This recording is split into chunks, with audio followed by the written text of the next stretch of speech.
The goal is deconstructing without departing. We want to travel back in time, let people tell their stories of the things they've walked through so that we can help people who are moving forward in time without making mistakes.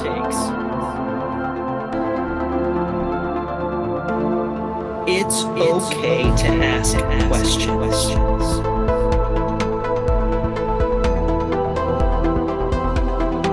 Take your time.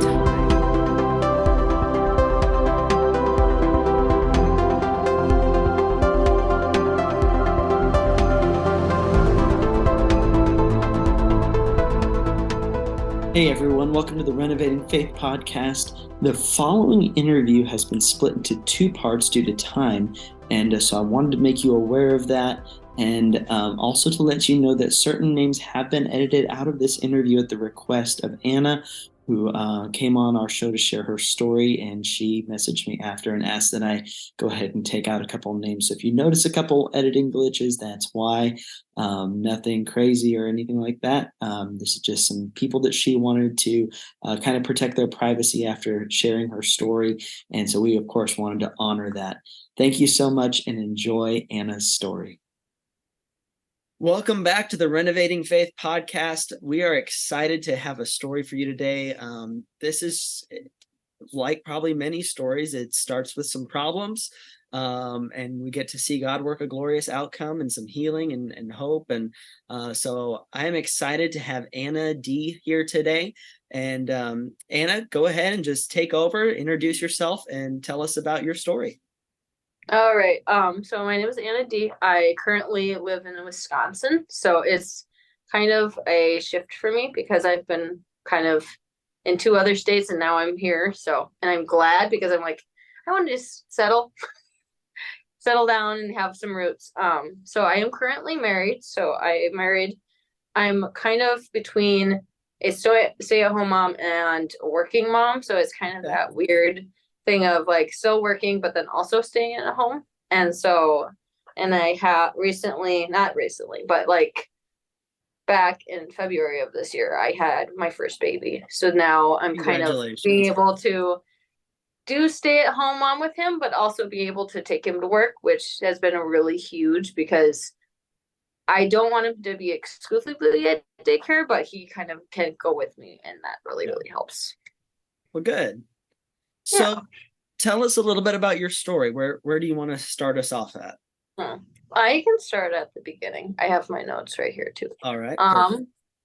So I would say where I started was I lived in Minnesota originally. So I was born in Minnesota and like the Twin Cities area. Okay. And so then I'm actually the second oldest in my family. So there's an older sister and then three younger brothers. And my younger brothers look like older brothers because they're so tall, but they're my younger brothers, which was always confusing because people are like, well, aren't they your older brothers? I'm like, they're younger. They're just bigger. Yep.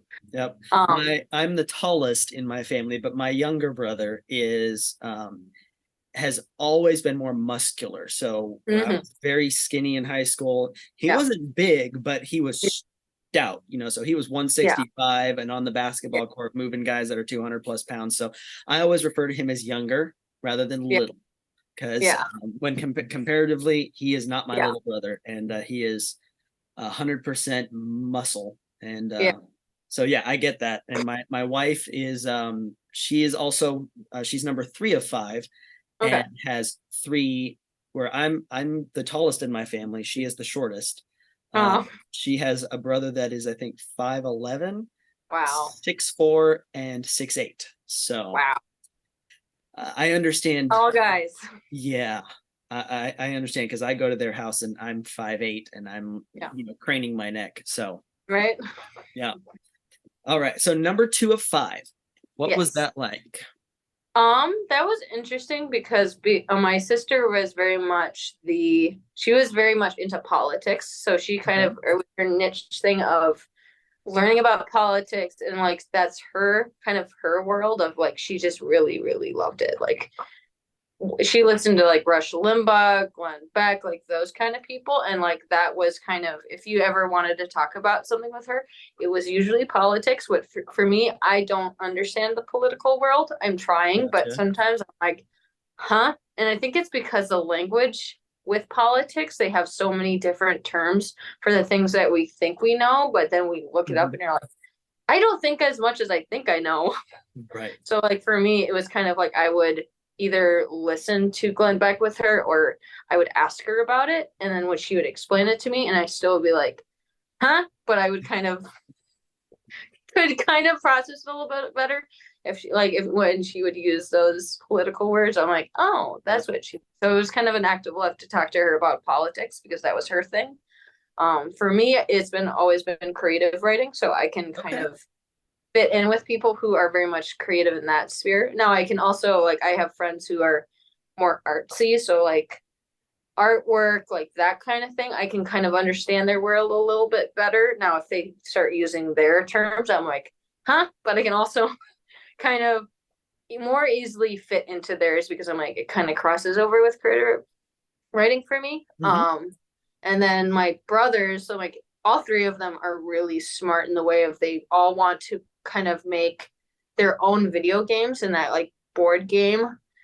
world. So they can kind of, I don't know how they do it. Like it's their brain, but they can kind of, they want to figure out how to make their own board games. Like they were never content with just playing their own like games that people have made. They want to make their own. Like they Okay. still did play with a lot of games that they liked. They did Dungeons and Dragons and that kind of thing, and they really liked it, but they wanted to make their own spin, which Fun. for me again was like my sister's world. I'm like, I don't know if I fully understand what you guys are talking about, but I can kind of understand because you're like it was a lot of like let's build a story with the board game. So then I could kind of get into the more of the creative writing aspect of it and understand Yeah, that. But the narrative.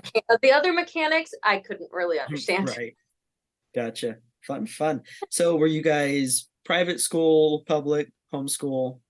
We were homeschooled all the way up to college age, Okay. actually. Okay.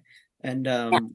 was there religion tied to that? I mean, I know we're obviously a faith-based It was podcast. very religiously tied, yeah. What how was your were you associated with like a denomination or anything like that? Kind of and kind of not, if that makes Okay. any sense. So, my parents were very strongly wanting us to be homeschooled because they saw the public school system at the time in Minnesota, and they're like, no, we don't want our kids to be exposed to that. And that was several years ago, that when it was kind of tame, if Hmm. you could call it that, like they were kind of, I think still like, they're not teaching horrible stuff that they are now, sadly, but like they're kind of, they were more, you could see they were progressively getting kind of more secular for the sake of the word. So then my parents were really afraid of us being exposed to those conflicting things because they were worried that if we were exposed to that, that would kind of seep into our understanding of God and our relationship with God. And so they're like, no, we don't want that to really happen. Right. Okay. And what denomination were you, I guess, closest to, just to get our viewers kind of an idea of where you I were? would say Baptist Okay. would be the closest. Okay. Yeah. Very good. Very good. I also grew up Baptist, so I'm Okay. very familiar. Now I see in the notes you sent over, you guys were very raised kind of under the style of Mike and Debbie Pearl. Yes. Very So strong. explain for our viewers, if you would, kind of what does that look like on a maybe a day to day, and then over time, just kind of start talking through your Yeah. childhood. So it was kind of for a while. So when we were in Minnesota, we went to a church for a long time. I don't know if they're still around, but it's called Straight Gate. Okay. So they were very strictly like the Pearls, but they were very much also Bill Gothard Okay. and very strongly that. So it was kind of that hodgepodge of Bill Gothard and then a little bit of Pearls, but like that's still like in that same sphere of Yeah. things. So then um it was more the parents than rather than the pastor that I remember was Okay. strongly more the Pearls. And then when you're like, I think with my parents, because they were so that church was so insaturated with that, it kind of originally just kind of made my parents want to back off because they're like, we don't know if we want that for our children. Like it still looks like on paper it sounded like, the parents get their kids to obey them, like the kids look happy and adjusted and healthy, and like it looked great. Like I think that's the big thing for us is like you think, oh, it looks really good. It looks like a great opportunity to have that community of other parents who want the same goal as you, and they have a way of getting you to that point. And so for my parents, that kind of was like, we don't have any other option. No, my mom's family and my dad's parents were in Minnesota. So then they were kind of we had extended family, and they were all Christians, but they kind of had their own Christians, but it was kind of I think they were all kind of that Baptist theology. So it was kind of, they had their own twist on it, but they also had that same core values of like, this is what we want for our families. So they were kind of more, not as strongly goth and pearls, but they were kind of their own thing. But they were also, it was like a much more solid, not financially, but it was theology wise. Yeah. So then that was originally for Minnesota. So then when we moved from Minnesota, and I think I was about 8, 9 when we were in Minnesota, and then I think I was 10 when we finally moved to Iowa. And so then we uprooted because then I think it was then about 4 hours away. So then it was Minnesota and us. So then it was quite a bit of a drive to see people. And for a long time, my parents were willing to make that drive because we were so young. And and we always had that opportunity of either going up there for Easter, for Christmas, for that kind of like those more major holidays. And then we also would go up, I think, for birthdays and stuff. So like we had the opportunity to see them when we were young, and then we stopped and going up to the cities, and then it wasn't really communicated why to us kids. Okay. So then it was like, why did we stop? But we didn't ever get that explanation. So that was kind of hard because you're like, I thought they liked us. Yeah. Like that kind of thing of you're just like, I thought our relatives liked us. Like, why aren't we getting back, like invited back for those holidays we had been previously invited to? Now we're not. And so then it was kind of like, we don't know.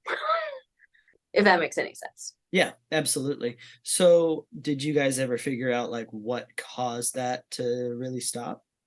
It stopped. The reason my parents would give for us was that it was my dad's side actually. Okay. Is that he said that my dad said one of his brothers wrote a really, really nasty letter to my mom about her marrying my dad. And that's why they stopped seeing his side. It wasn't explained as much with my mom's side. We kind of, it was fuzzier. And so then we kind of just let it go in a way because we're like, we don't know, but we don't know how to ask what's going on because we're so young. And then we started getting whisked away with doing other things. So we were distracted. We were kids. So we were like, oh yeah, shiny new thing. We're like, we're kind of more content. But then with dad's brother, we're like, what did he say? But we never found out what it was that was said. It was just that he was really mean about mom. And that's why we don't see that brother, but then also my dad's side. And my dad's parents are no longer with us. So then we didn't know those grandparents. And so then it was just kind of more my dad's sister, brothers, those people we didn't ever see as much anymore. Gotcha. When you moved to Iowa, is that when you said I watched your story on another podcast? Yeah. Minnesota was kind of stable, mostly one church, right? But you said when you moved to Iowa, that's when you guys kind of started church hopping, right? Yeah, I would say church hopping. Yeah. So would that really be about the time things got hard, do you think? I think so. So for the most part, like it was hard because with that, so then versus when we were in Minnesota, how it was more Gothard Hmm. influence, like the churches, it was more Pearl influences when we moved to Iowa. So Okay. it was kind of that flip Right. that we didn't expect, but they were very much like these are the holy grail of Christian parents, like the Pearls were. So Yeah. then like they were put up Parenting on gurus. pedals, Yeah. pedestal, and then also like it was, I don't know how much it was for the dads, but like for the moms, like they were very much gung ho for Mrs. Pearl, Debbie Pearl, because they're like, this is what you can do to get these really great, well behaved, well adjusted, happy children Yeah. if you go with Debbie Pearl. And she's written so many different books. So you're just like a library of hers. And I mean, we still heard a lot about Michael's, but it was mostly Debbie in Okay. our house. So then, which I mean, they're for me, they're both really horribly twisted people, but like for her, like hers was a lot more prevalent because my mom was able to kind of like she was a part of a women's group, so then they can kind of share the resources they had a lot more easily because they're like, "Oh, I read this book. It really helped me with my marriage slash raising my kids. Here you go." And then they would Yeah. kind of have that group think almost like this is the way you do it. And if Yeah. you think that otherwise, you're kind of ousted out almost, not exactly ousted out, but you're kind of, it's not There's easy for you to definitely, find community. yeah, there's definitely a form of, see if I can say the word ostracization when Hmm. you don't agree with someone like that, Yeah. and we see that a lot, especially in the Gothard communities and the Pearl communities. Um, Hmm. how did those beliefs affect your upbringing personally? Like, what are some It, things that I think you look back on and talk about that a little bit? I think that the Pearls really gave the dads a big sense of control and authority. Like, I mean, dads are supposed to have authority, but I think it kind of made it 100. Yeah. Like, like they always have that, like, was it the umbrella of protection Yeah. or authority, but it kind of amped it up to 30. Yeah. And the thing is for me, like, I think they had a number of different like video lectures or conferences that they videotape. So then you can kind of also see Michael as a dad figure, but he was I don't think I ever watched it myself. I've watched it years later, but like you can kind of see like he was very much like dads need to step it up. Like whatever you are, you need to step it up to my level. Yeah. Regardless of where you are with God, like you need to step it up to my level, or else you're not doing what you are not helping your family by not going to my level. And what I've seen, like, there's a lot of videos now of people are like, this isn't right. But like at this time, like we didn't know any better, and you kind of are like, well, everybody else is doing it. Yeah. And Well, so for dads, I could see it really kind of just that higher, like you're I not doing was enough. You I need to go wasn't, higher. yeah, I wasn't raised in it, so I watched, you sent me a good Yeah. video on it, and I know a bit more about the Gothard side than the Pearl Yeah. side, but one of the Yeah. things that struck me, because there's some things, and this is directly from his mouth, Yeah. when you analyze the things that he says and does and the way he approaches so many things about Mhm. marriage. Yeah. Yes, the husband is the head of the home, but the husband's job is to love the wife. Yeah. And love means service and sacrifice, putting that person's needs before your own. And there was, from the things that I heard from him, Yeah. very little of that. Oh, Um, very, very little. so it's so much, it's I'm the man, I'm in charge. And from a as a husband and a father, Mhm. yes, quote unquote, if you want to say, the buck stops with me. Why? Because I'm responsible to God. Yeah. I'm responsible to God for how I lead, for how I love, for how I care. Yeah. I'm not responsible to God to make you meet my needs, Yeah. or needs, because let's be real, self-control should always, I mean, Mm. self-control, temperance, whichever your particular translation uses, Yeah. is vitally important in the life of every believer. And yet so much of his teaching stems from very much a lack of it, of personal Yeah. control. It's, you might embarrass me, you're not Yeah. meeting my need.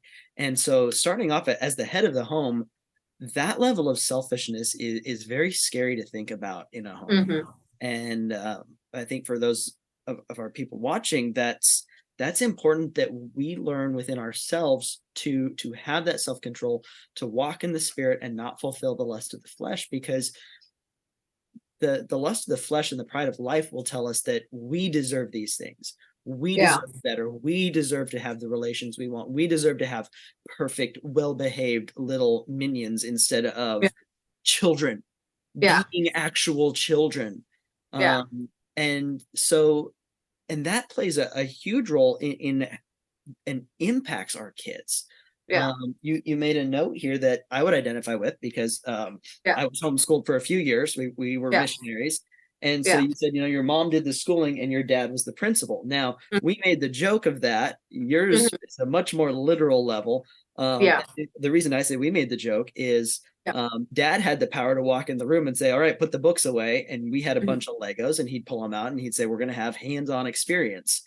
And Yeah. we build Lego cities with Yeah. airports and stuff like that. So dad made being the principal fun. Yeah. Why don't you tell our audience a little bit more of what it meant for you guys for that side of things?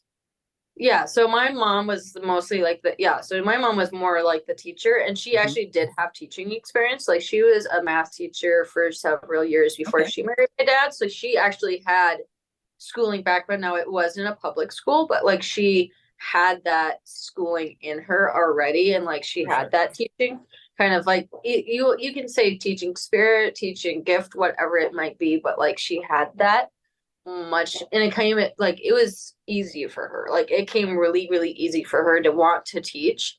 And so she taught us like pretty much all the like typical school subjects you would have in a school setting, but at home. So like she was really really good at math, but like she did really all of the subjects, like, and I mean it was more the traditional subjects versus what we can do now, like with apologetics or whatever. Like she kind of more structured it like we would be in a public setting, but in a homeschool setting. Okay. And so then she was the one who bought the curriculum. She bought the books for it. Like she did like all of that research and all of that figuring out. So like she was basically a church, like a school teacher, because she kind of knew how the day would go for teaching like the different subjects. And so we would be actually sitting at the table, and so we'd go through the different subjects at the kitchen table, Okay. um I and my siblings. So that was always really interesting because she knew so much, Yeah.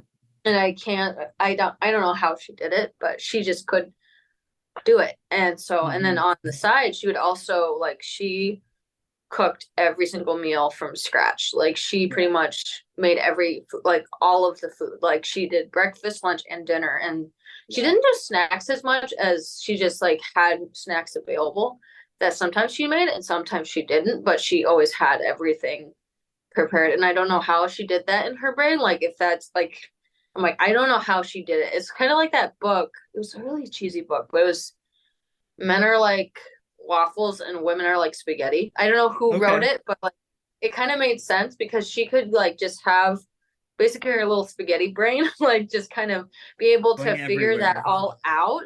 And Yeah. she did it with like, she had a college experience, but like she knew how to do that and how to figure it out. And I still don't know how she did it all, but she would make everything pretty much from scratch for food. And That's I'm like, I don't know. Like they're like obviously like bread, sometimes she would still buy store bread, mhm. but she also learned how to make bread from scratch, which still I'm like, I don't know. Even as a wife, I'm like, how? I don't know. Like she did it, like Yeah. she needed the bread and everything. I'm like, I don't know. But she kind of did those two things. Like that was her. And then she raised us, but like dad, like they did come together when it came to raising us. But so that's why I said that she was kind of like more this teacher, but she also had, she was also I guess the lunch lady too. And I'm like, how she did it, I don't know. But Yeah. then my dad was kind of more that like waffle brain of like he was more the principal. So like Okay. when we lived in Iowa, we lived in a one story house. So then it had a basement, a nice big basement, and then the top level, which had all of our rooms and everything. So like there was a bedroom for my mom and dad, and then my three brothers actually had to share a room by themselves, and then my sister and I had our own room. So then it was only three bedrooms. So I'm like, I don't know how we survived as teenagers. I don't remember because I'm like, that must have been just ridiculous because I'm like, I mean, we all went through our teenage years differently and like at different times, but I'm like, I don't know how because you couldn't really have that teenage angst of like coming home and then like running down the hall and then slamming your own door and like being Yep. private. Like you couldn't really like we could do it, but like Yeah. my parents were right next door. So like you couldn't just like slam it and be all angsty and like turn up your music and be like, screw you, mom and dad. Like you couldn't really do that, first of Yeah. all, in a Christian home, but like you couldn't really do that. You couldn't really escape each other because you're right there. Yeah. You would have to leave. Like you would Yep. have to leave the house and slam that door. And then I'm like, walk down the street because Yeah. we lived in a small town. So then Yeah. everybody knew everybody, which for me now, I'm like, oh, I don't like that because then they like know everything. Yeah. And they're like, well, I know your parents and I saw you doing that last night and blah, blah, blah. And I'm like, really? Like Yep. you had to know that? And like everybody know each other's phone numbers too. So like it was landline. So then it's not a cell phone. Like we had a home phone Yep. that would ring and then you could either invite people over or people would like tell on each other. And I'm like, I still know that phone number from now years later, but I'm Oh like, yeah. it's like, dude, I still have mine so you memorized. couldn't really be angsty. I mean, you could, but it would be harder. Yeah. Um, so then yeah, my dad was down the hall and it was not even that long of a hall, but it always felt longer when you were a kid because you're like, I'm going to the principal. Yes. Like I'm Well, going when you're in that trouble, and you're walking down a hallway, it's like the scene in movies where they yeah, stare down. Like, of course, I think I'm a big Lord of the Rings fan, so like when Frodo stares down the tunnel in Return of the King, and they do that exactly. whole stretch thing, and it's like he has Yep. to walk down this tunnel, and it's like that's what it feels like when you're in trouble and Yeah. you're going to your parents' room. Like, It just yeah, goes I forever. totally understand that feeling because I was the trouble child. Yeah. I was the middle of three boys and then Yeah. one older sister, Yeah. and we also shared a room. Yeah. So when I needed to get out, it was the backyard, climb a tree. Yeah. That was my escape. But so Right. yeah, completely get that. How did faith play into your homeschooling? It was they. Faith. I don't think I understand again. How did faith play into your Oh, homeschooling? faith. I think it played a pretty big part. Now it was kind of a little bit fractured because we Mhm. kind of were again like the pearls were so heavily influencing everything that it kind of just made it really kind of awkward because if you did not believe that, like you kind of they were more, I don't know, like they have such weird things with kids, like they're kind of more like children are born sinful. So then which I think it really messes with you because then as a child you're seeing adults are not really seeing me as a child, if that makes sense. Like they're not seeing me as a child who's acting out maybe as a cry for help as much as Yeah. they're acting out as with their sin nature, which was a huge thing. Like that Yeah. was this is your sin nature. You can't help Oh it, yeah. but at the same time, you should help it. Like you shouldn't be Well, acting it's the out. whole that when the baby's crying for attention, that's a sin. Well, no, that's communication. Yeah. But it's It's not it's perceived it's as communication to them. That's yeah. what's weird. Yeah, and but it's so backwards because it's like, okay, if I as an adult ask for help, Yeah. I have a need, I'm heartbroken, and I Yeah. go to someone and say, "Hey, my spirit is crushed, my energy, I've got depression, I need Yeah. help." That's not Yeah. seen as sinful. Yeah. But when my infant who can barely talk or as an infant Or can't not talk, talk. is crying and screaming because the only source of comfort they know isn't there, and they're scared. Yeah. Well, that's just their sin nature. No, it's not. Yeah. That's them That's asking so for help. backwards. And It's I, so backwards. yeah, I cannot imagine thinking of that, and it's so contrary to scripture. Yeah. um you know. Well, and then also, like, I think I don't remember which book it is with the pearls. Like, they had a number of books that they kind of compiled a lot of the letters they would get from parents, and then they would answer them in the book. Yeah. I think it was like their first book. I think it's the Train Up a Child, and so they are talking like it's a mom who is a really, really new mom, and Hmm. I think she said that she was gonna start putting her baby in a crib in a different room than her, and so she was like kind of like he cries every night. Like even after I feed him, after I change him, like all his basic needs are met. Like I don't know, like he's screaming for me, like literally scream crying, like the hysterical, like I can't calm my body down kind of scream. Yeah. And she's like, I can't listen to that. No. And so then I think it is Michael who responds, but he's kind of like your kid is acting out it like with rebellion against Yeah. you. And I'm like, how can you think that way? It's a Yeah. baby. And I think she said it was like 3 weeks or something like that, like a really, really, really young infant who, first of all, cannot speak for themselves. Like they can't, besides cry. And so I'm like, they can't communicate besides screaming or crying because they're like, they know, first of all, that you will come and get them, but like they don't have words to be like, Mom, I'm scared. Like that's their Yeah. way of saying I'm scared is through Exactly. that crying. Now, is it like I'm like, and he was just kind of like, it's acting out of rebellion. He's being sinful, and I'm like, you have to be so twisted in the head to see a baby who's that little, and I don't care how little they are, and see a sinful child who's just wanting to do it because they know that you're gonna Yeah. come and rescue them, and that's not good because you should just let them kind of figure it out. And I'm like, and what about you? If you were like crying and screaming and you were in pain and your parents are like, no, he's acting out of sin nature. You shouldn't give in to that. Well, I mean, Just like,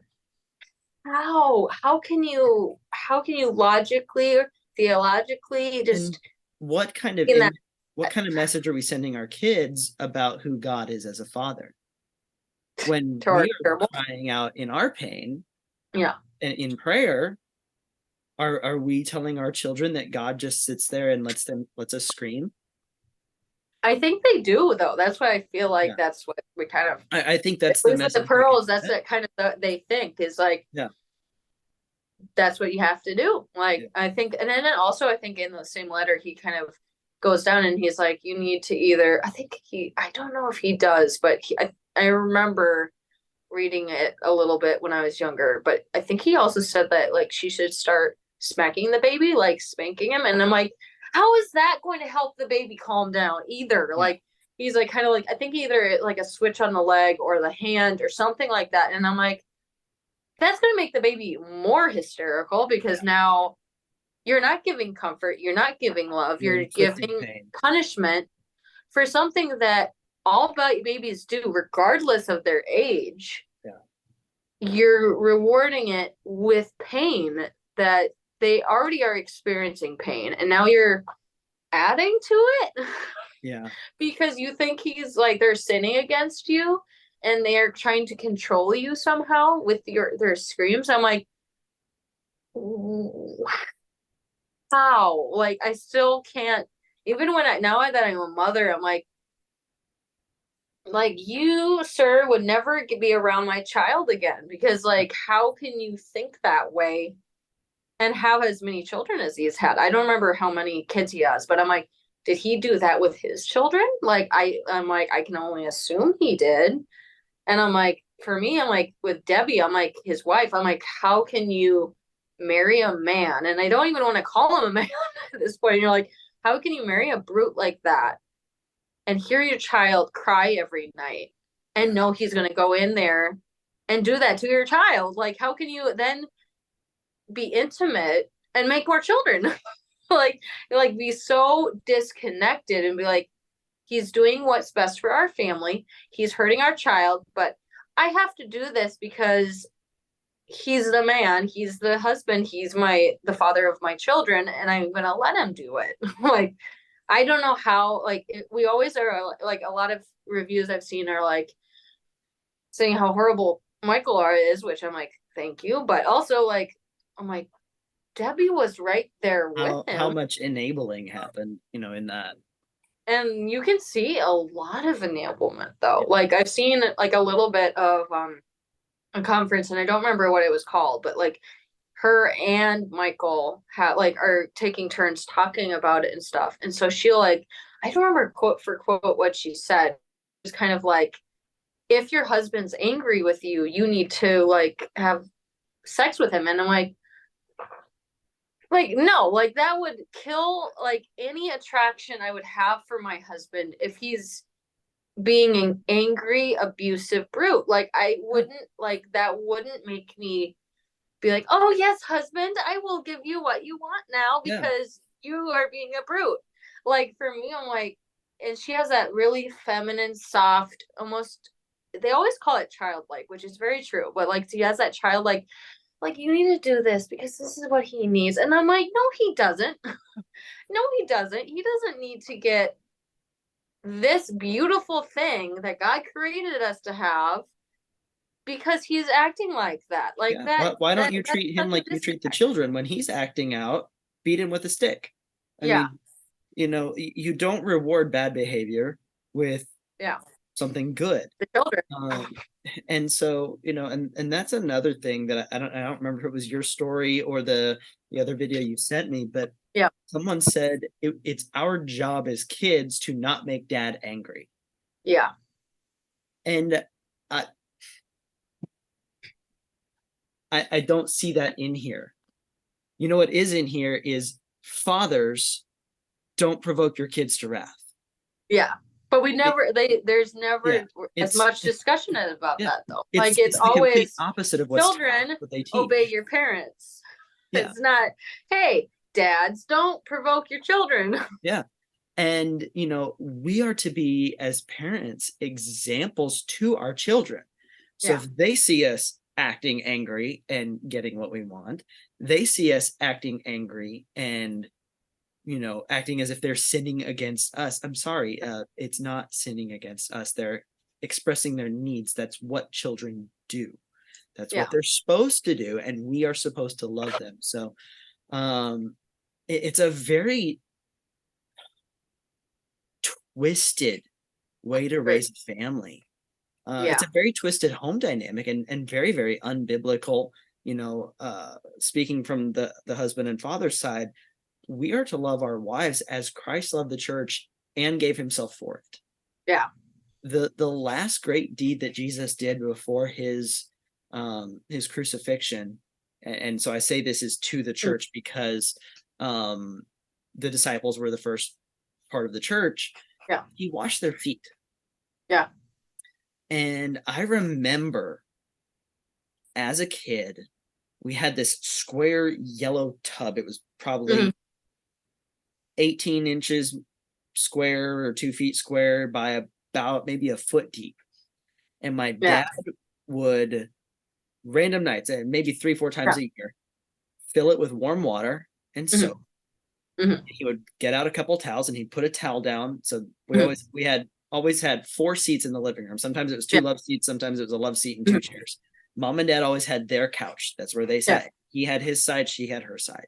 Yeah. And he would put the towel on the floor right where my mom's feet would be. And he Mhm. would kneel down and he'd put her feet in the thing, let it soak, and then he'd get out and he'd massage it and he would rub them. And Yeah. my dad would wash my mom's feet. The example of Jesus Christ is that he not only gave his life, like Yeah. knight in shining armor. Okay, guys like Yeah. that, girls like that. Yes, I should be willing to die for my life, but would I live for my wife? Yeah. Would I serve her? Would I Yeah. lift her up as the weaker vessel, a vessel of honor, Yeah. or is she my housemaid? Yeah. And that's the example that God gives us, is that she should be so much more. She's not a Yeah. housemaid. She Yeah. is something to cherish and to treat with grace and gentleness and to lift up. And then that extends to the children, because we need to teach them Yeah. how to honor their wife, how to honor their father. And so you don't do that by being an authoritarian who gets to go and have marital fun Yeah. after having a blow up at the person that, he should want to find pleasure in pleasing her and in taking care of her. Yeah. That's what marriage should be about. That's what relationship is. Yeah.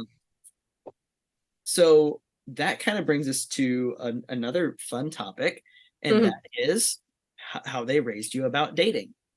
Oh boy.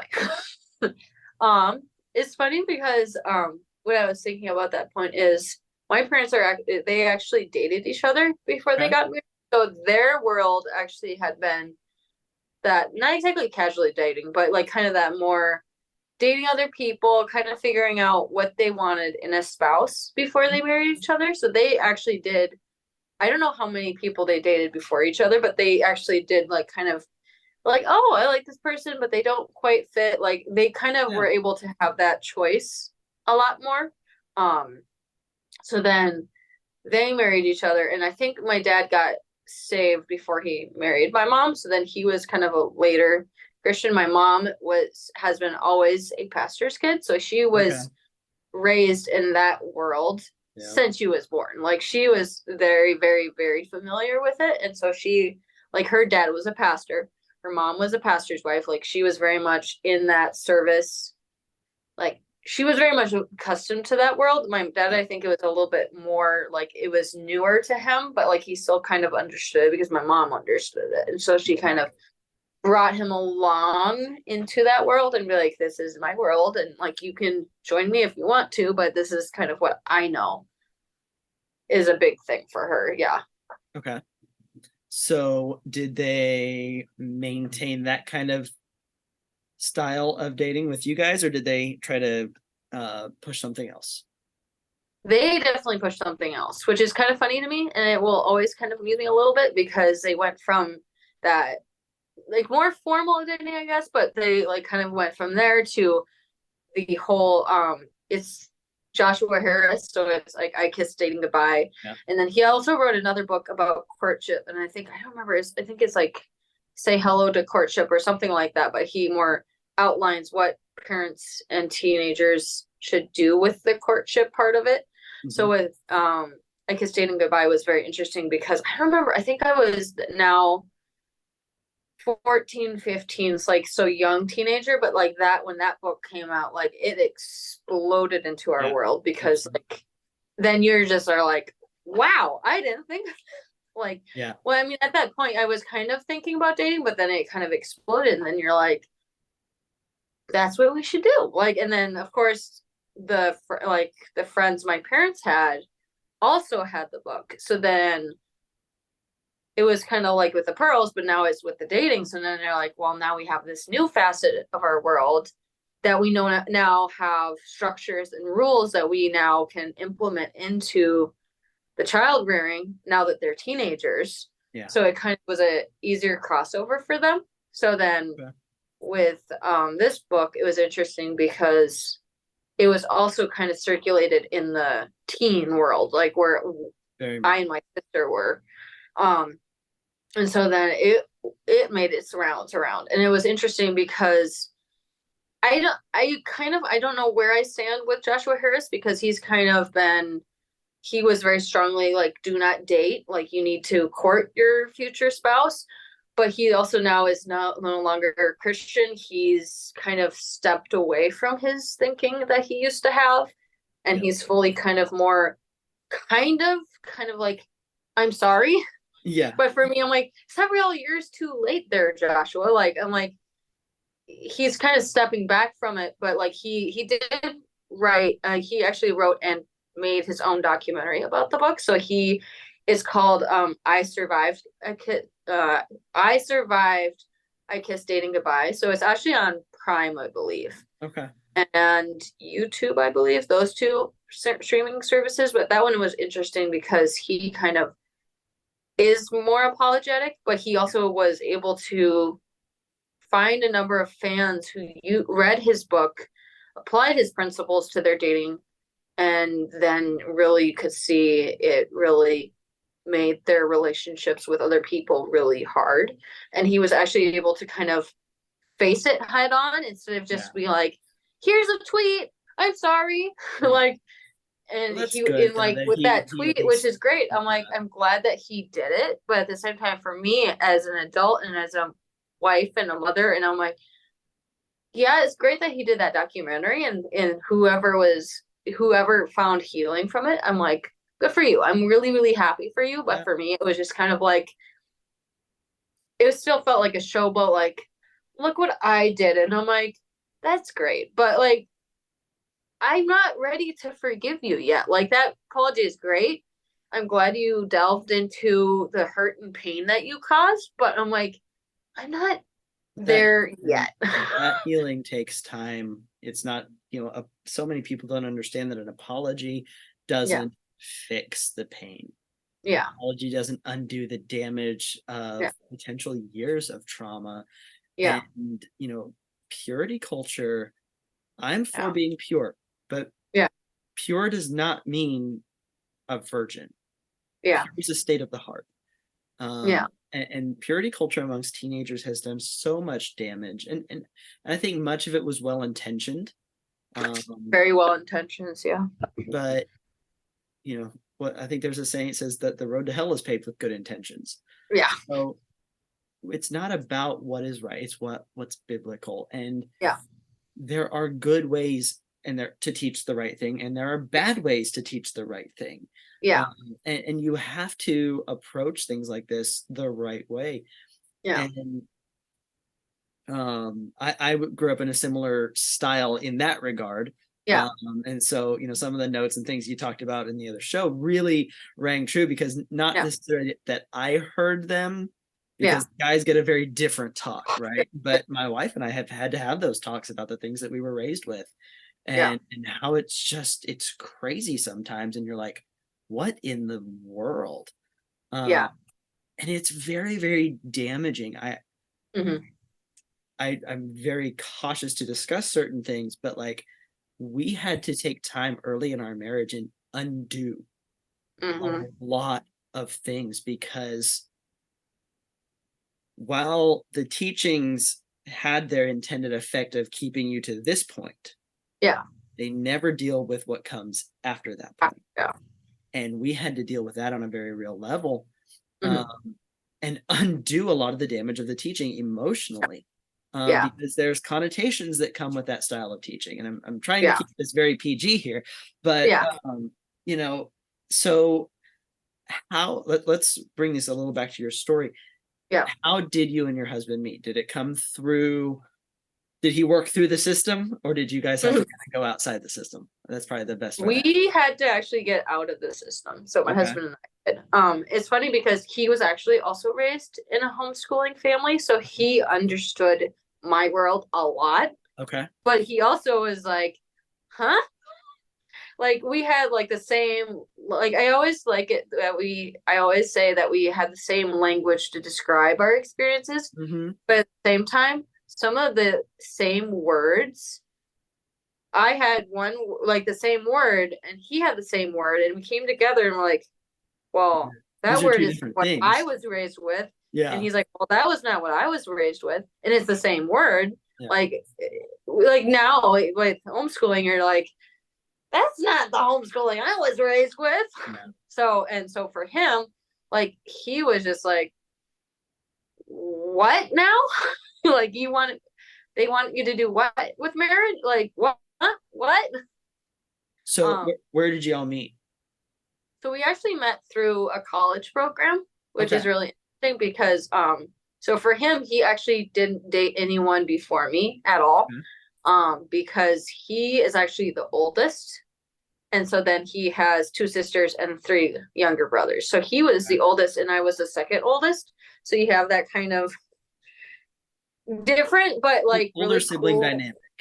Yeah, and so then he was very much like he took care of his siblings a lot, and his parents were very so much in the picture, but he really enjoyed taking care of his siblings. Like his parents were always there, but Okay. like he was very much like he wanted to take care of his family. Like he was kind of like when he became a dad, he knew what to do. Like he was like, let's do it. He's like, I'm prepared. I know what to do. I know what to expect. It just came effortlessly for him because he was so used to it. Nice. So then when we met at the college program, so like I wanted to go for English, like So an English let's, before degree. we get into that, Yeah, let's talk about how you got to college, because that that's was that actually speaks a lot to that story, speaks a lot to the dynamic and the thoughts behind how you were raised. yeah, that's very true. So then how I got to college, so it will scoot back, I guess, squeak back a little bit. So actually my family did a home like more a family business in the way of it was a unicycling and juggling show. So then we did it all together. So it was an educational kind of thing. So Okay. it wasn't all fun. So it was because my dad learned how to unicycle and juggle at a very young age. And so then when he married my mom, he was like, we should get together and like kind of do that together when we have kids. So he wanted to kind of bring us along into his world, which was the unicycling and juggling and child entertainment world. So then Okay. that was kind of how you related to dad a lot of times was he really, really loved that world. Like that was his thing. So then when we came along as kids, so then he taught us all how to do that. So like we Okay. learned how to juggle, we learned how to unicycle, and so then and also entertain, which for him he kind of had to learn how to entertain. So he kind of read the books and then he imparted what he learned from those books onto us, so then we could put it into the show. So then Okay.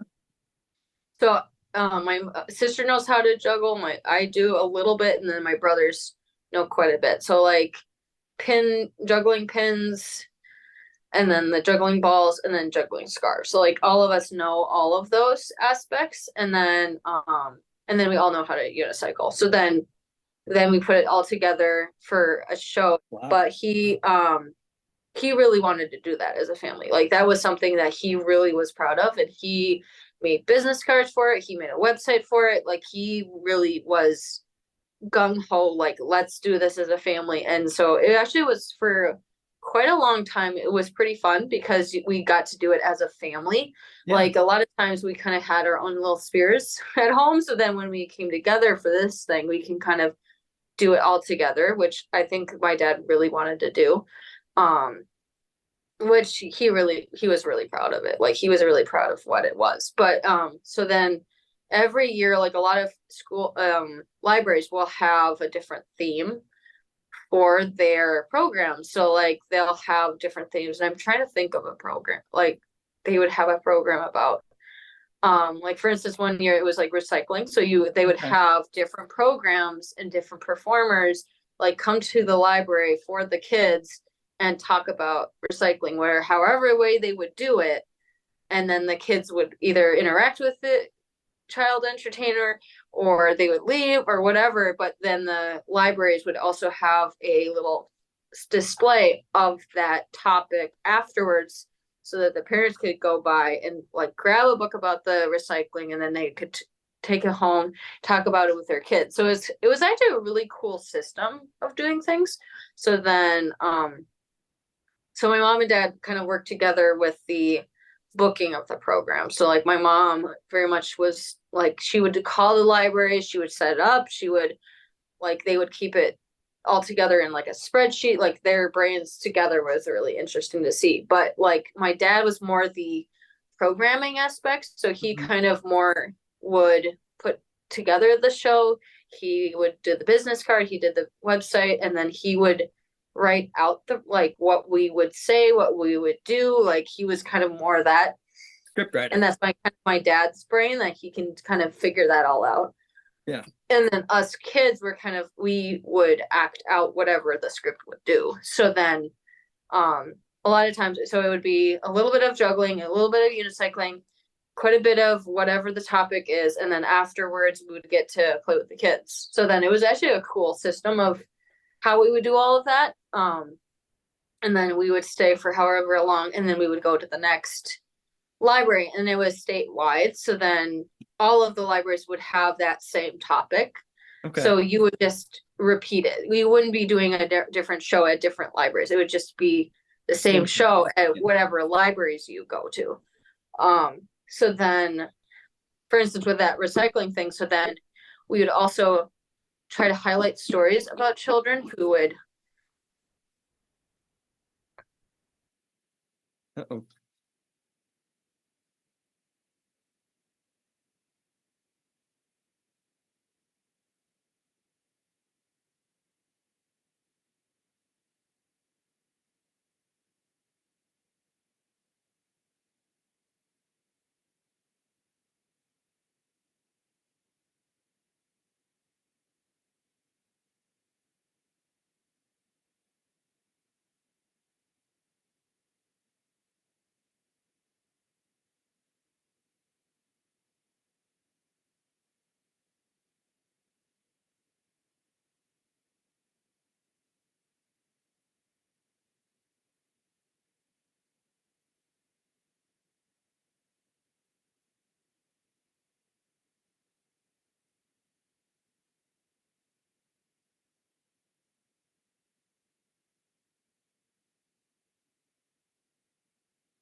There we go.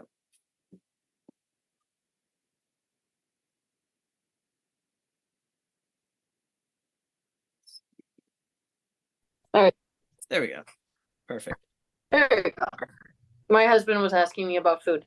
That's important. So service, that's why service. I'm a husband. That's why I pre-record. It makes editing right. Right. And interruptions. Yeah. So then that was what we did for several summers, was go to different libraries and do that. So then that was kind of the deal for my parents, was us kids could either still be with the show or we could do our own thing, but the own thing would be us finding a job, either full-time or part-time. And we'd have to do that job instead of being a part of the show. Okay. So they're like, you can have one or the other, but they're like. Well, that's it for part 1 of Anna's story. Tune in next week for part 2, and we are very thankful that she came on and was getting to tell us about her experience and some of the changes that have gone in her life and her renovation process. And as always, as for you going through this renovation process, we want to say, may the Lord bless you and keep you. May the Lord make his face to shine on you and be gracious to you. May he turn his face toward you and give you peace. Thank you for listening to the Renovating Faith podcast. If you are interested in sharing your story, please click the link to the guest form in the episode description. For more content from Renovating Faith and to be alerted when we upload new videos, please subscribe to one of our podcast channels. For merchandise, visit our store at renovating-faith.creator-spring.com. Please join us again next time on the Renovating Faith podcast.